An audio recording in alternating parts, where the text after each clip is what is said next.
Hello, I'm Chris Porter, and I'm presenting CASE, a compiler-assisted scheduling framework for multi-GPU systems. My co-authors are Chao, Chen, and Santosh, Pande. GPUs are a fundamental component for high-performance computing.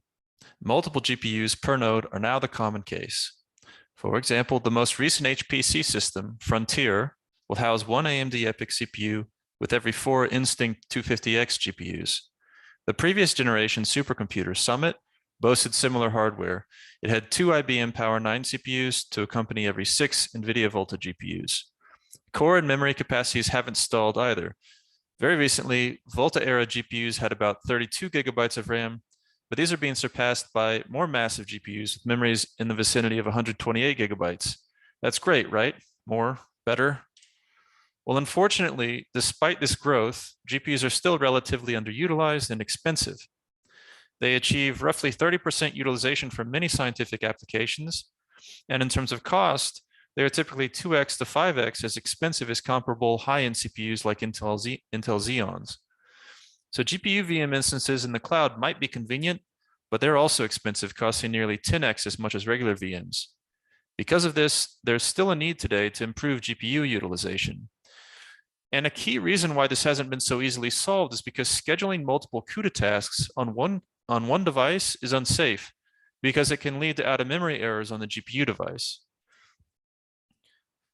We propose a framework that can help with this. We built a compiler-assisted scheduling framework for multi-GPU systems. We target the single-node multi-GPU case. Our goal is to share GPU devices among independent, uncooperative applications, thereby improving the system utilization with negligible performance interference per workload. We will also show how this improves throughput for a batch of GPU tasks by up to 2 to 3x, and we will use the compiler to generate resource requirements at runtime that lead to a simple scheduler. All of this is fully automated. Our talk has 3 main parts. We will briefly touch on state-of-the-art work, then we'll share details of our framework case, then we'll close with a discussion about our results. First, prior art.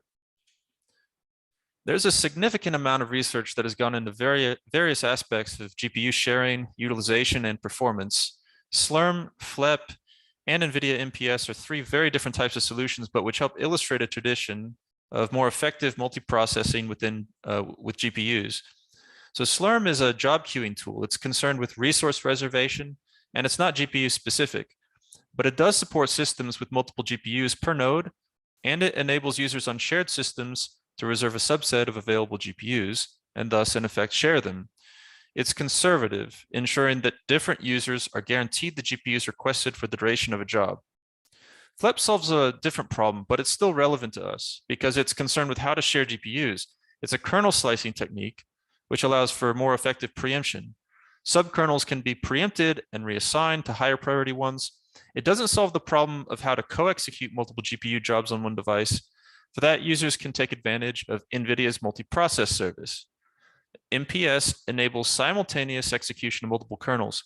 This assumption, though, the assumption, though, is that different processes' kernels are cooperative, like with MPI tasks. The developer is completely responsible for managing the memory and not overloading it, because MPS makes no guarantees on this. And if, for whatever reason, the processes are independent and do not know about each other's resource needs, out-of-memory errors are completely uncontrolled and possible. This is not a complete list, of course, of related work, but it's somewhat representative. Today, you can get basic conservative sharing with a system like Slurm, or you can go down these paths of preemption and more CPU-like control over your kernel's GPU residency, or you can even get full co-execution of your processes on a GPU. But there's little to no work on safe, efficient sharing of independent, uncooperative processes for this multi-GPU single-node case. This brings us to a recent research prototype, SchEduling. It attempts to solve at least the out-of-memory problem by having applications share their resource needs before launching on the GPU. This requires programmers to manually rewrite parts of their code to estimate memory usage and to insert API calls for this. Though this technique can be applied to multiple GPUs, it's not a main focus of their work. Thus, if multiple applications are written to all use device 0, for example, there's no technique for moving certain kernels to device 1. All of them would end up sharing device 0, albeit in a memory-safe manner. This figure 3 is drawn from the creator's paper and shows how it works. you'll notice multiple CUDA applications all link against the CUDA library and the SchEduling library. They communicate over shared memory with one another, and their shared resource needs allow them to cooperate, not overrun the GPU's memory. Though SchEduling is an advancement over just using NVIDIA MPS, there are still shortcomings, such as the lack of automated support for identifying the resource needs, a deliberate technique for leveraging multiple GPUs on a single node, which is an architectural detail which is now the norm, or a scheduling technique to handle this multi-GPU case. So case is our compiler-assisted scheduling technique that will address these concerns. This diagram is a high-level view of how our framework and how it's positioned in a basic hardware-software stack. We can see applications sit at the top of the stack and GPUs lie at the bottom. The interface to the GPUs is the CUDA runtime, but somewhere in the middle between the applications and the CUDA runtime is our framework. It consists of an offline component, namely the compiler pass, but its lazy runtime and the scheduler interact during the application's execution to help direct them to a proper GPU. Note that our framework integrates with the CUDA runtime and depends on it for certain functionality, such as being able to place more than one application on a GPU. Here's a simple motivating example of how our case framework operates. Consider 2 GPUs and 2 applications. Also, for the sake of this example, we'll assume both applications have 2 kernels that they want to schedule simultaneously. So application 1's kernels both fit on the devices. That is, we could assign K1 to device 0 and K2 to device 1. Similarly, if we take application 2 in isolation, it can assign K1 to device 0 and K2 to device 1. The problem, however, is that if these applications run together, there's not enough memory on device 1 to support K2 from both applications. Each requires 9 gigabytes, and the device has only 16 gigabytes. If, however, application 2 assigns K2 to device 0 and K1 to device 1, then all 4 kernels can fit on the 2 devices. Though this example may seem relatively simple, the challenge is somewhat technical. The key is to get the resource requirements for each kernel. This includes the computing resources, such as the streaming multiprocessors, which can help a scheduling system identify performance interference, and it includes the memory footprints, which are critical to avoid out-of-memory errors and crashes. Case's approach is a mix of static program analysis and dynamic runtime binding. We start with the simpler case, constructing GPU tasks statically. We define a GPU task as a group of GPU operations for a kernel launch. Thus, a GPU task includes memory allocation and initialization, the kernel launch itself, and any saving of the results. Also, kernel launches that share any memory objects are merged into the same task. Here is an example to explain what we mean. This simple program adds 2 vectors on the GPU. The main function begins at line 8. It invokes vecadd at line 29. The kernel code itself is highlighted in dull pink. All of the kernel-related operations are highlighted in bright blue. Our static instrumentation has already been added in this example, and it's colored in dark blue. Do you see lines 17 and 37? Task begin and task end are our instrumented functions. Our framework automatically instruments those lines with the resource requirements of the GPU task. The question is, how? Well, our static analysis starts by identifying the kernel launches. In this case, there's only one, which is at line 29. Notice how the kernel launch specifies its compute requirements, namely the number of blocks and threads per block. These are colored in yellow. And it specifies the objects to be worked on, which are colored in red, and which are directly associated with CUDA malloc calls.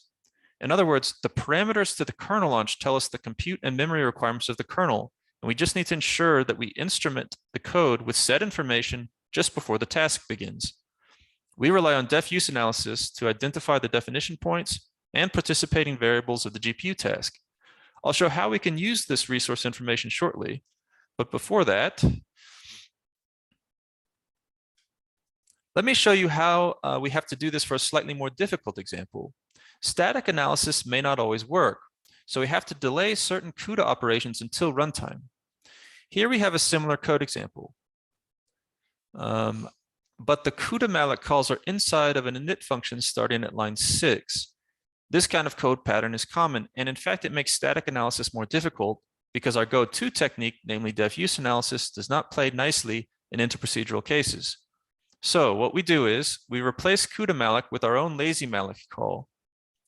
At runtime, lazy malloc will assign a unique ID to A rather than allocate allocate actual memory on the device, and will enqueue the kind of operation we want, in this case a malloc of size n. We do this for other calls, including calls like CUDA memcopy, and each object will get its own ID. Just before the actual kernel call happens, we'll issue a task begin with materialization, which will perform the actual CUDA operations that we enqueued. The takeaway here is that the compiler replaces and instruments code automatically so that the compute and memory requirements of GPU tasks are always made known. But I didn't tell you how we actually use this information. So this sequence diagram shows how the resource needs of a GPU task are passed by task begin to a runtime scheduler. The function call sends a probe with the resource needs. The scheduler uses that to determine an available device, and then it returns a device ID for the GPU task. The process itself uses CUDA set device to select the device. Now, how exactly did the case scheduler decide on the device for a given task? Well, we looked at two different scheduler algorithms. The first is hardware emulation. The idea is to only add a task to a GPU if the GPU has compute and memory available. This is effectively how the hardware operates. So we emulate this with the scheduler. We have to track the number of active threads on each GPU. To do this, we schedule a task on a GPU. To do this, when we schedule a task on a GPU, we assign a task's threads to the thread blocks on the GPU's streaming multiprocessor. Our scheduler doesn't technically have control over this assignment, but we can still track the totals. Of course, we also ensure the GPU has memory available. We never assign a task to a GPU if compute or memory is already saturated. Our second algorithm is simpler. We looked at a slightly easier way to do this. So the basic idea is the following. For some incoming task, find the GPU with 1, memory available for it, and 2, the least number of active warps. Note that memory is still a hard requirement. A GPU must have memory available for the task, or we cannot schedule the task on it. Compute, however, has been relaxed to a soft requirement. Once we know which GPUs have enough memory available for a task, we just want the least loaded GPU. Our pseudocode for this second scheduling algorithm is shown on the right. We take in some task and a list of GPUs. We initialize the targeted GPU to nil and the minimum warps over all GPUs to infinity. Then we check all GPUs. First, we see if the task can fit on a GPU, and if it can, we check if that GPU is least loaded. If so, we update the targeted GPU for the task. At the end, we return the targeted GPU so that the process can call CUDA set device with it. Here's an example of how this second scheduling algorithm would place a kernel on a set of GPUs. Here we have 4 GPUs with different amounts of free memory and end-use warps. Our scheduler wants to place kernel K0 on a GPU. Our algorithm proceeds as follows. It first checks the GPUs to see which of them have enough free memory to hold the kernel. In this case, we can see that K0 has a memory requirement of 6 gigabytes. G1 has 10 free gigabytes and G2 has 8 free gigabytes. So both of these are candidates. Then our algorithm checks the in-use warps for those candidates. This is a soft requirement, so both GPUs are candidates. G1 has 3 million in-use warps and G2 has 2 million in-use warps. Again, we want the GPU with the least load, which in this case is G2. Thus, we select G2 as the target GPU for K0, and we update G2's free memory and in-use warps based on K0's values.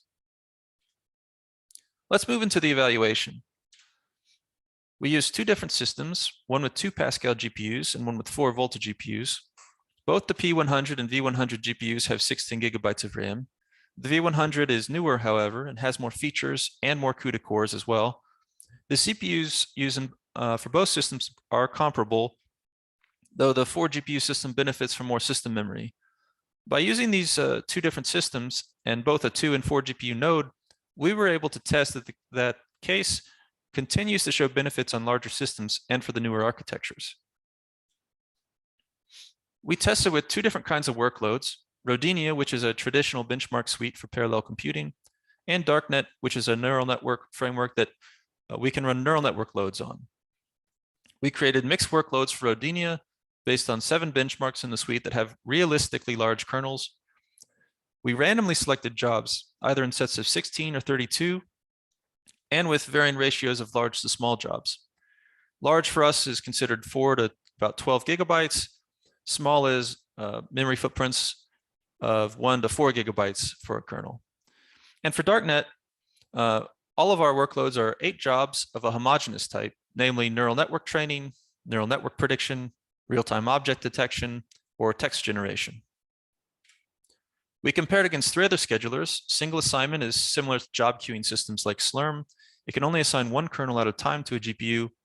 Core to GPU is a generalization of this. It can assign multiple jobs to each GPU based on a limited predefined number of cores or workers per GPU. This is unsafe because there's no guarantee that the memory can hold the jobs. And we compared against the previously mentioned state-of-the-art research scheduler called SchEduling. It can support memory safety within 1 GPU, but it requires programmers to modify their code to supply resource needs via an API. So briefly, we'll use an example to illustrate how each of these schedulers works, starting with the single assignment scheduler. Here we have 4 kernels and 2 GPUs at time 0. And at some time t1, the single assignment scheduler will place K0 and K1 on the 2 GPUs. And at time t2, we can see that K1 is completed, so the single assignment scheduler has placed K2 on the newly available GPU. So relatively straightforward. Each GPU is kept active with 1 kernel at a time. The core to GPU scheduler will have some number of CPU cores producing work for each GPU. Here we're showing 8 kernels and 2 GPUs. And let's assume also that 2 CPU processes will be responsible for producing work for each of the GPUs. Thus, at time t1, we can expect to have K0 and K1 on one of the GPUs, and K2 and K3 on the other. Similarly, at time t2, we can see that K0 has completed, so K4 has been added to the first GPU. As we can see, this resembles the single assignment scheduler, except that we are allowed to have multiple kernels on each device. This is unsafe, and it does not consider load on the GPUs. Lastly, we illustrate our third baseline, namely SchEduling. Here we have 4 kernels and 1 GPU. We also have more details now. We can see that K0 and 1 have 8 gigabyte footprints, and K2 and 3 have 10 gigabyte footprints. And the GPU has 16 gigabytes of memory. Thus, at time t1, SchEduling would be able to place K0 and K1 onto the GPU, but at time t2, after K0 has completed, SchEduling would have to wait because K1 and K2 cannot both fit at the same time. Now, to summarize the results, CASE improves GPU utilization by up to 3.36x. On average, its throughput improvement for Rodinia and Darknet workloads are about 2x. The job turnaround time, which is measured as the time between the start of the batch and the completion of a job, improves by up to 4.9x, and the individual kernel performance degradation, which can happen when simultaneously executing kernels compete for resources on a GPU, was at most 2.5%. We'll start with a comparison of the 2 schedulers shown earlier, the hardware emulation technique versus a simplified version. Well, here we have the results on the 4X V100 system. The x-axis shows 8 workloads, which are 16 and 32 job random mixes of the Rodinia benchmarks. And the y-axis shows the normalized throughput of the simplified approach over the hardware emulated approach.